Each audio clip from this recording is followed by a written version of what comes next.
Este é o canal Biomarrila, Conhecimento de Biologia para você. Eu sou a professora Marisa Dionísio e hoje nós vamos falar sobre uma etapa do ciclo celular chamada intérfase. Quando nós falamos do ciclo celular, nós estamos falando de tudo o que ocorre na vida da célula, desde o momento em que ela é formada, e aí ela passa por etapas de crescimento, de preparação para a reprodução na duplicação cromossômica e na finalização dessa preparação. E posteriormente ela entra em divisão celular, que pode ser a mitose ou a meiose. Há todo esse processo que ocorre entre o momento em que uma célula é formada até ela terminar o processo de reprodução, nós chamamos de ciclo celular. E esse ciclo celular compreende duas etapas distintas: a intérfase ou interfase, que é o período inicial da vida da célula. Olha que a célula acabou de ser formada, né?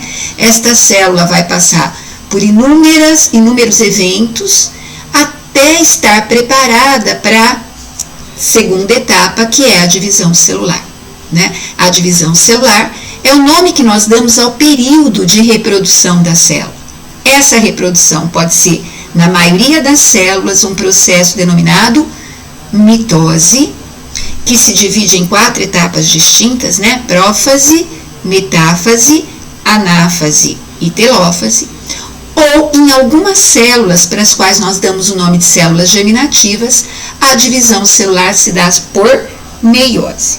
Mas nós vamos começar falando dos eventos ocorridos neste período de vida da célula, que nós chamamos de intérfase. O que ocorre na intérfase? A célula acabou de ser formada e aí ela vai entrar num período chamado G1 ou Gap 1, que significa intervalo 1, caracterizado pelo intenso crescimento celular. Para que a célula possa crescer, lá no núcleo da célula ocorre intensa atividade de transcrição de RNA mensageiro pelo DNA. Né? O DNA transfere ou transcreve a mensagem genética para o RNA mensageiro, que sai do núcleo, vai lá para o citoplasma, acopla-se aos ribossomos e aí nós vamos ter intensa atividade de síntese de proteínas. Para que a célula possa crescer, é necessário que muitas proteínas sejam produzidas. Aí a célula adquiriu um tamanho já adequado, aumentou seu volume, momento de se preparar para a reprodução, e aí ela entra na fase S. A fase S significa síntese. Mas o que está sendo sintetizado nessa fase S? DNA. É um momento de replicação ou autoduplicação do DNA.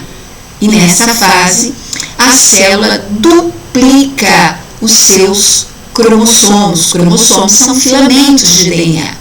Né? Então, os cromossomos que eram formados por um filamento de DNA passam a ser formados por 2 filamentos chamados cromátides. Após a replicação do DNA e, portanto, a duplicação cromossômica, a célula tem a preparação final para entrar em divisão celular no período G2 ou intervalo 2. Né? E aí ela ainda produz algumas proteínas, ela cresce mais um pouquinho e aí sim começa o período de divisão celular, né? Que nós temos aí as 4 etapas distintas: prófase, metáfase, anáfase e telófase. Então, o que acontece com os cromossomos à medida em que nós vamos tendo as diferentes etapas do ciclo celular? Então, nós começamos aqui, olha, analisando os cromossomos, a quantidade de DNA. Vamos imaginar que eu tenho aqui uma célula com 4 cromossomos. Na fase G1, eu não consigo visualizar os cromossomos individualizados. Eles aparecem formando uma massa de DNA que nós chamamos de cromatina, né? Então, os cromossomos estão distendidos na sua maior parte, formando a eocromatina. E nós também temos aqui os cromossomos não condensados, não espiralizados e constituídos por apenas um filamento de DNA. Tá? Nesta célula em G1 também temos apenas um centríolo, a carioteca separando o núcleo do citoplasma e os nucléolos, que podem aparecer de 1 a 4 no núcleo interfásico. A célula cresceu, chegou na fase S. O que aconteceu de importante nessa fase S? Duplicação cromossômica. Então, o cromossomo que era formado por apenas um filamento passa a ser formado por 2 filamentos unidos pelo centrômero. Cada filamento que forma o cromossomo duplicado chama-se cromátide. Então, eu tenho aqui uma cromátide à esquerda, uma cromátide à direita, e elas são ligadas entre si pelo centrômero. Vejam que aqui, olha, eu tenho uma célula com 4 cromossomos. Aqui eu também tenho uma célula com 4 cromossomos. Porém, esses cromossomos estão duplicados. Então, eu tenho o dobro de DNA da célula inicial, mas a mesma ploidia, né? 4 cromossomos. Não mudou a quantidade de cromossomos dessa célula. Eu ainda não visualizo os cromossomos individualizados.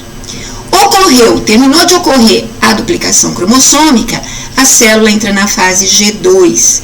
E nessa fase G2, começa ali, ó, os centríolos começam a se duplicar, os cromossomos estão preparados aí para sofrer o processo de mitose, né?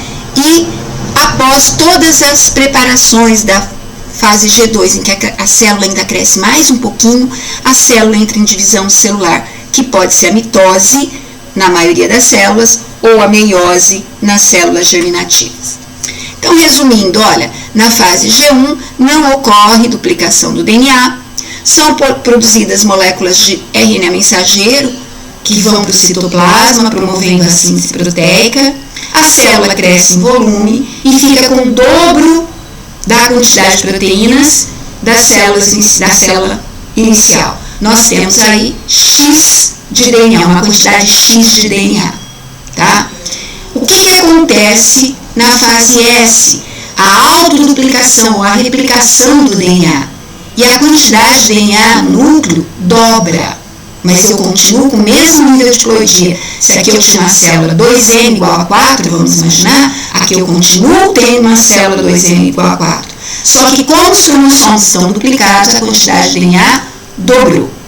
Na fase G2, reinicia-se a produção de RNA mensageiro, novos processos de produção de proteína, mais crescimento celular, e até que a célula cria uma situação de desequilíbrio com o núcleo e eu continuo tendo 2X de DNA.